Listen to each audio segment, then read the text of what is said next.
Nathan was supposed to be the speaker last year, but as you may remembered, we had to cancel our symposium just 48 hours before the official start because of the pandemic. So we were happy to reschedule Nathan for this year. So let me tell you a few things about Nathan, and hopefully he will not be very upset with me that I share some of these things. I first met Nathan almost 20 years ago. It's hard to believe.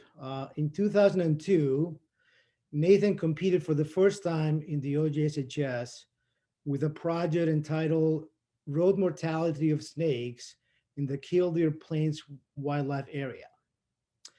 In a nutshell, his project involved driving around the Delaware area in southern Ohio looking for snakes that they were killed by cars driving on the country roads. I should know that since he was only a sophomore at Buckeye Valley High School, his parents had to do most of the driving. So I'm not sure if you want to mention this, Nathan, or not, but I had to. So here it is. After his presentation, and from that point forward, Nathan became known in the OJSA circles as Snake Boy. Please know that we mean this in the most affectionate, endearing way. That year, Nathan finished fourth in the competition and earned the chance to travel to the National Junior Science and Humanities Symposium. That year, the national conference was in San Diego, California. Let's just say that the trip to San Diego was a memorable trip and a learning experience for all of us. I will leave it up to Nathan to expand on these thoughts if he wishes to do so. But please know, Nathan, that your secrets are safe with me, especially after I collect $50 from you, like we agreed. But there is more. Nathan also competed in 2003 OJSHS. He then placed fifth place. And yet again, in the 2004 OJSHS, when he finished third in the competition. We always say that once you participate in the OJSHS, you become a part of a very special family. As you can imagine, after competing in the OJSHS for 3 straight years, Nathan became a very special part of the family. But Nathan also brought us more. He introduced us to his family. His brother also competed 1 year in the OJSHS, and his parents, Dan and Leslie, began a very dear and very meaningful personal and professional relationship with the OJSHS. Dan and Leslie are not only OJSHS family, but they are OJSHS royalty.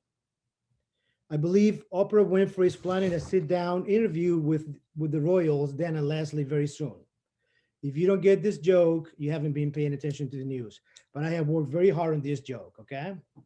In all seriousness, we are so very grateful for their friendship and generosity for the OJSHS. And I really, truly mean that.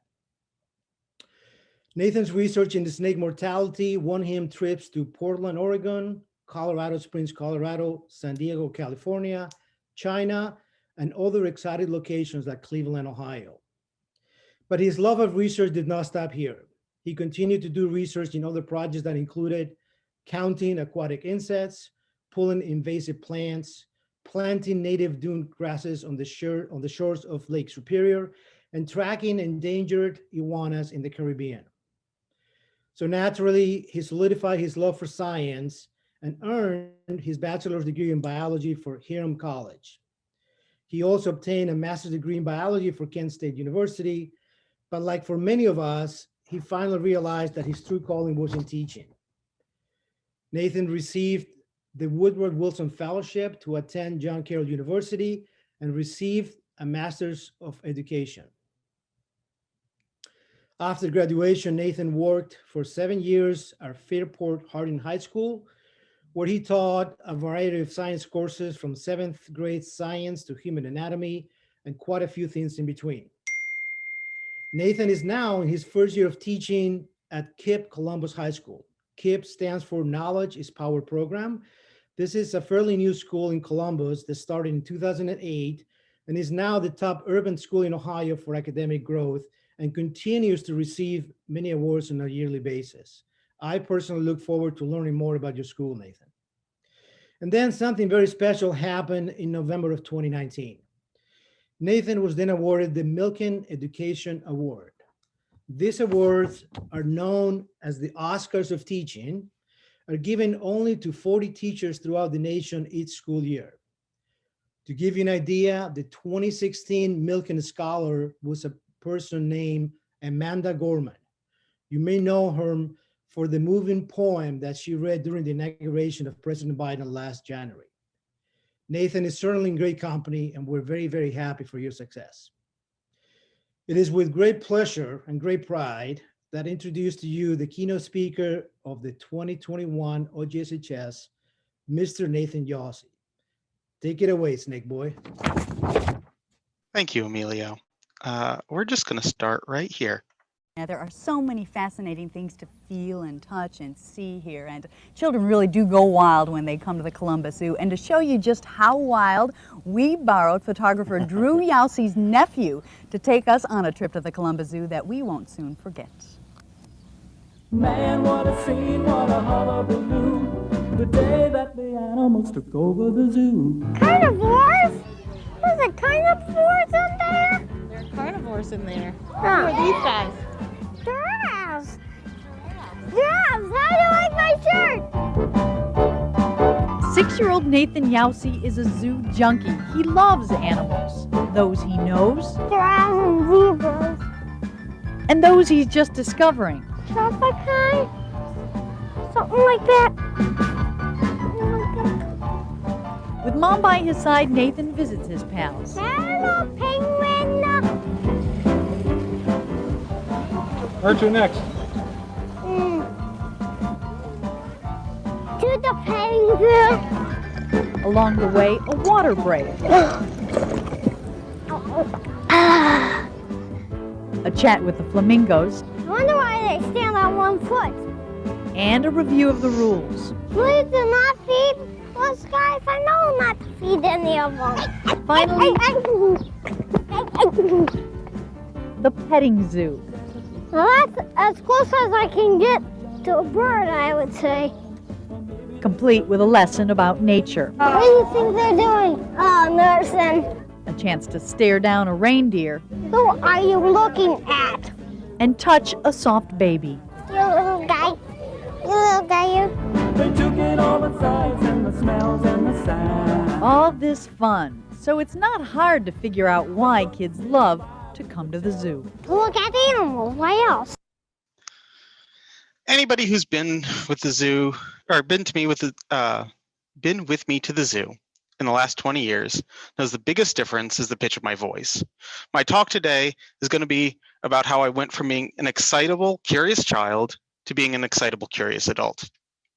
I hope that this inspires you to find things to be curious about. I was lucky enough to have parents that encouraged my curiosity, and they also had the background to enable it to grow. My dad is a forest statistician, and he was able to help me design and analyze my science fair experiments in middle school.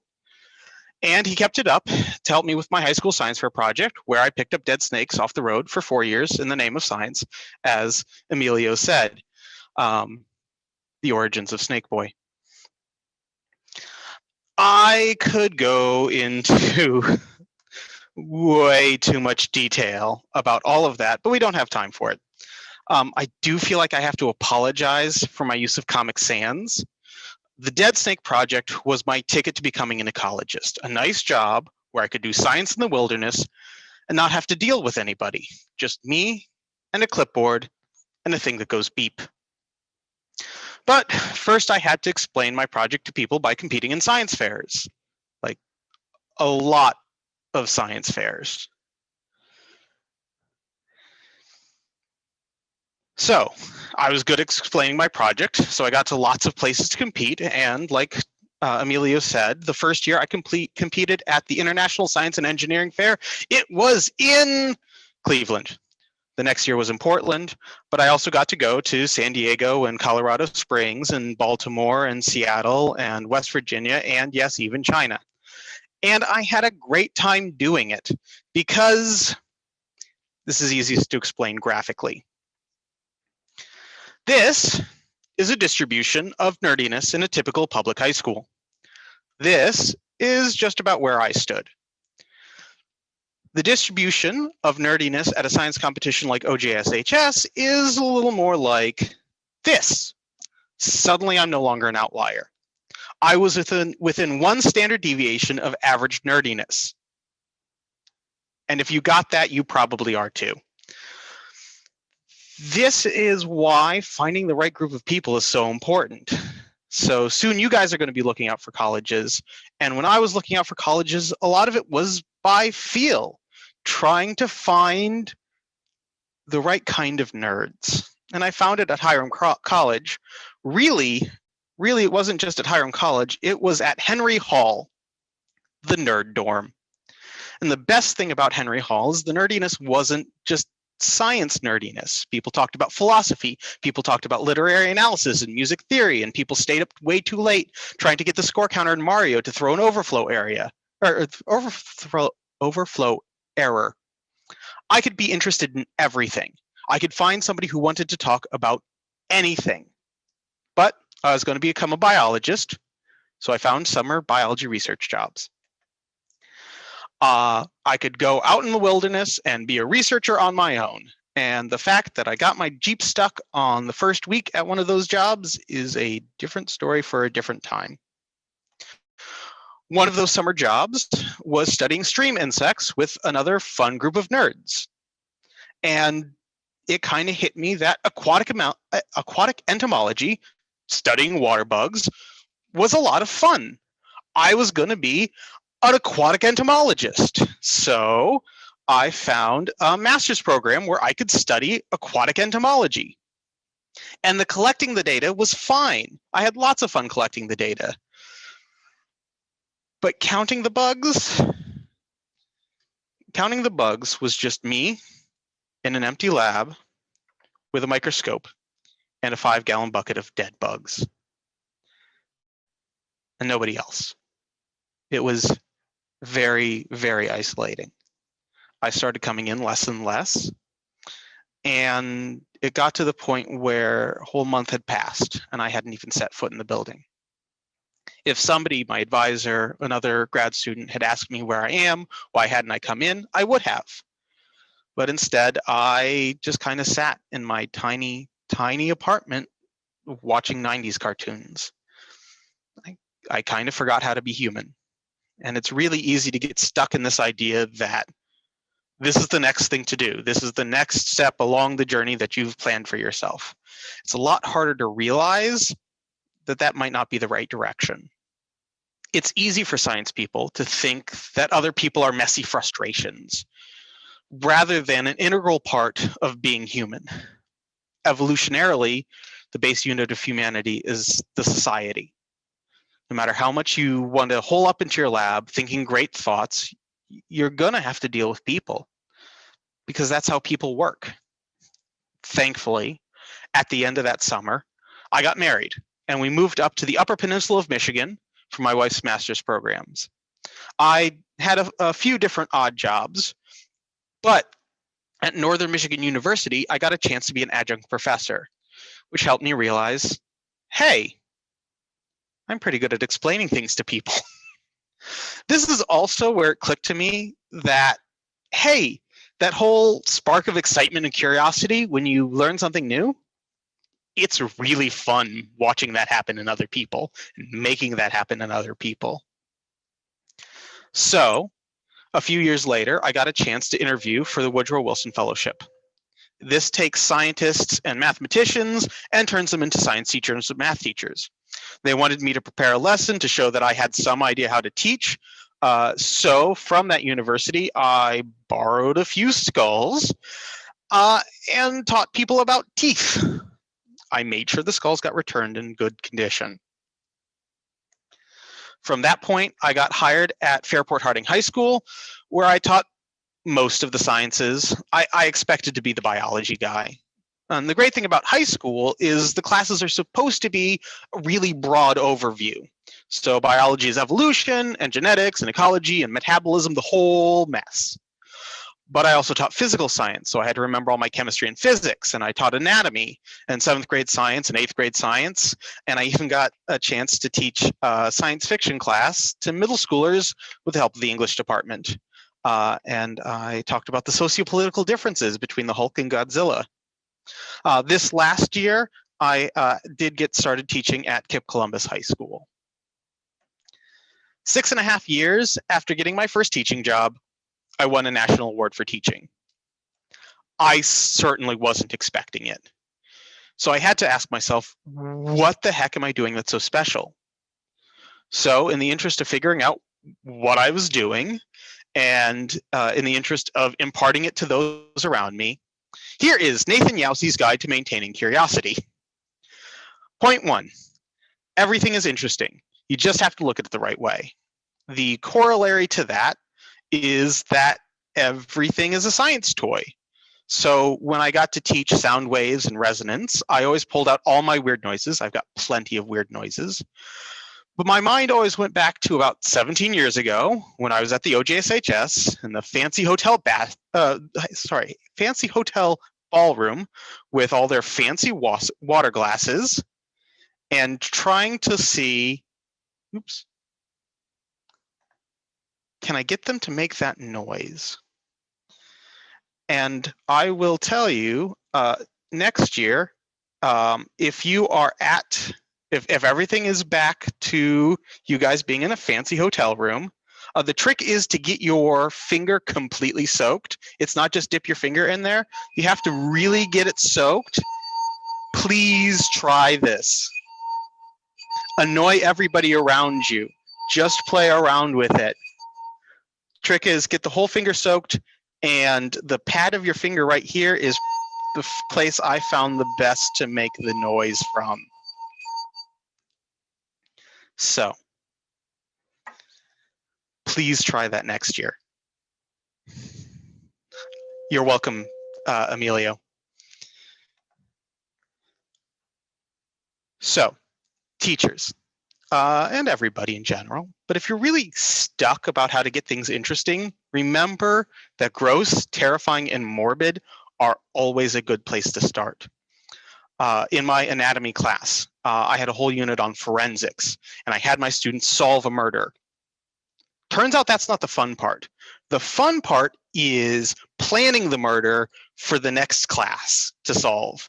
So I've got a bunch of files on my computer that look something like this, or like this. I'd say that you'd be surprised how depraved high school students can get. But I know my audience is a bunch of high school students or high school teachers, so you probably have an idea.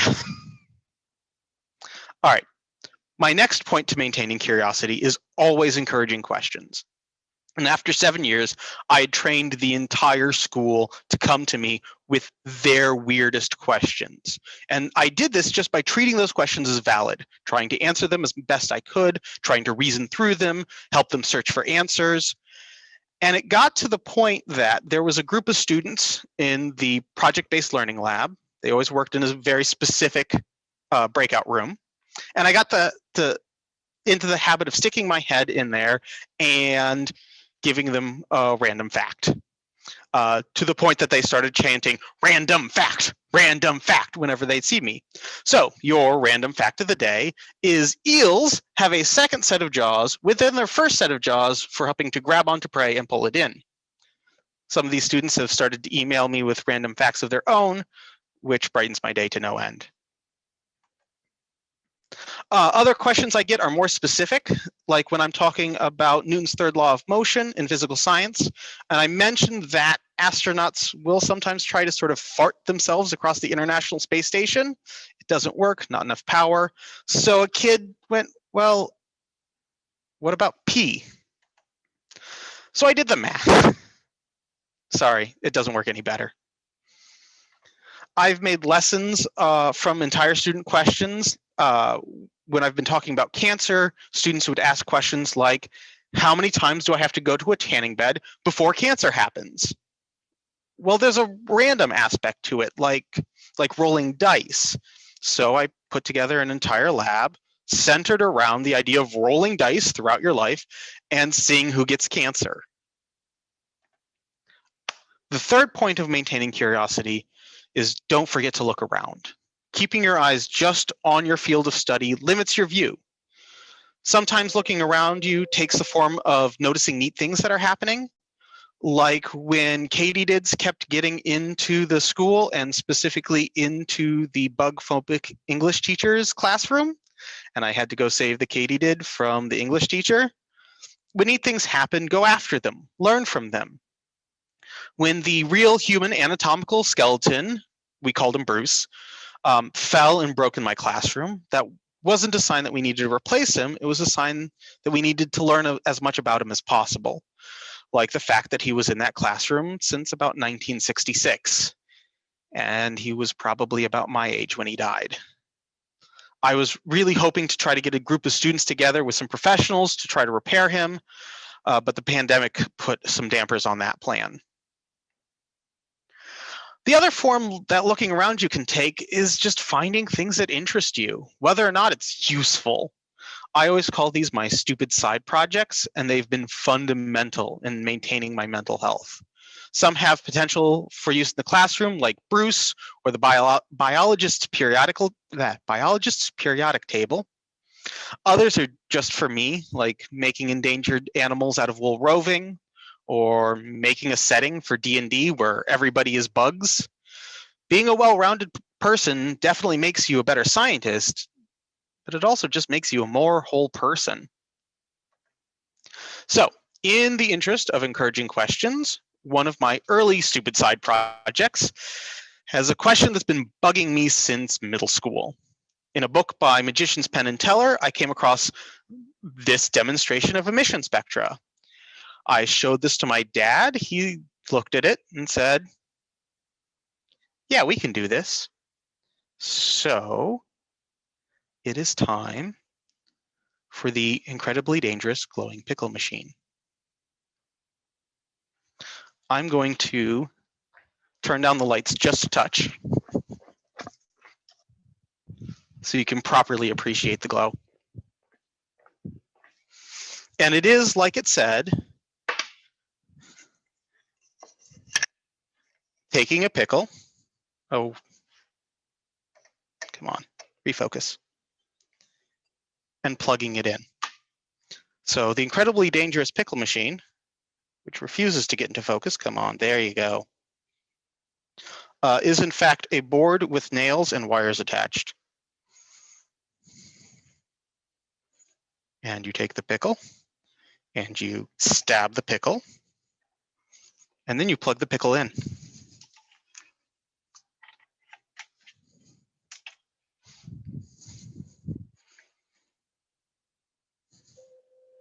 Give it a second. Yeah.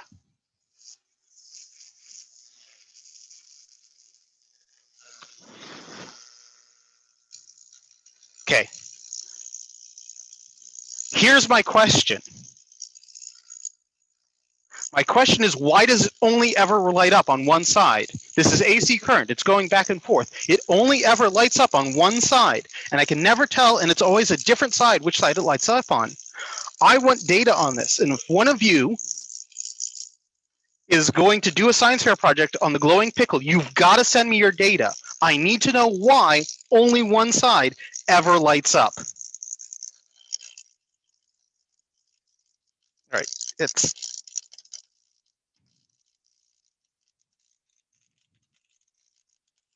the other big problem of doing it digitally is you don't get the smell. You really have to appreciate the smell of burning pickle.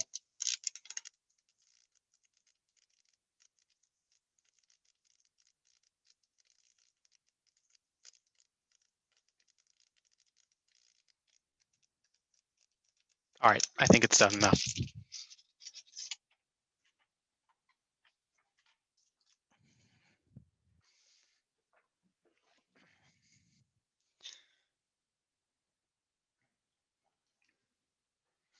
So somebody figure out why only one side lights up, which side it that lights up, what determines what side lights up, and get me that data. I want to know.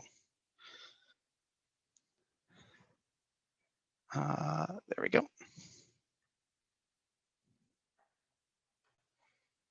So here comes the wrapping up or life lessons.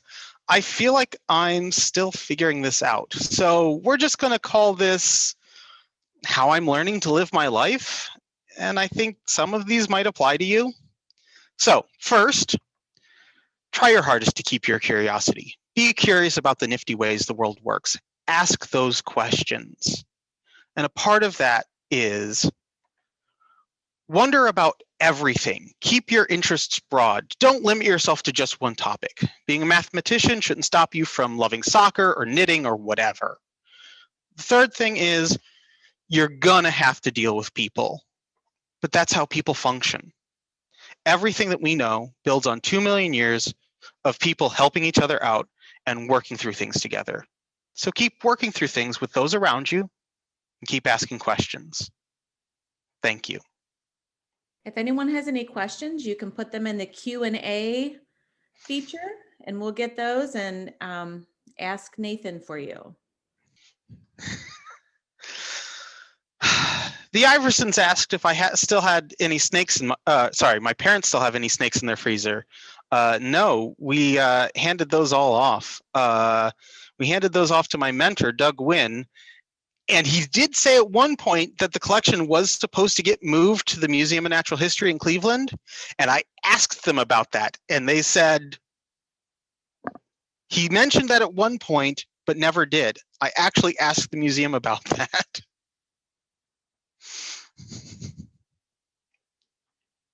Any other questions?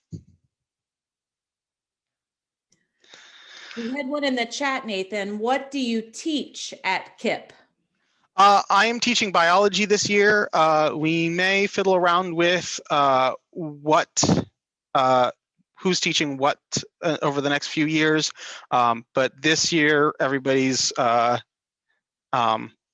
schedules kind of got streamlined, so I've been just doing biology this year. We'll see how that changes as the future goes on. Amelia is asking about my experiences at OJSHS. I will tell you, hey kids, try to get third. First and second have to present at the national level. Third, you just get to go for a ride. I never got higher than third. It was great. Okay, you don't get as much prize money, and you don't get the chance to win at the higher levels. But it was just fun to go and be around fun nerds. KIPP, okay. The reason I started at KIPP is one of my, actually one of my brother's high school friends works there, and I got to see some of the stuff they were doing. And one of, I think the teachers in the audience will get this. One of my consistent statements that I kept noticing is teaching is easy. Step 1, fix society. Step 2, teach children. Because a lot of the issues, a lot of the difficulties in teaching kids has nothing to do with what's going on in the school. It's everything to do with everything else in their lives. And KIPP seems to be a school where that is kind of how they work. They put a lot of effort into the fixing society bit. And so that felt very, very much like the next step for me.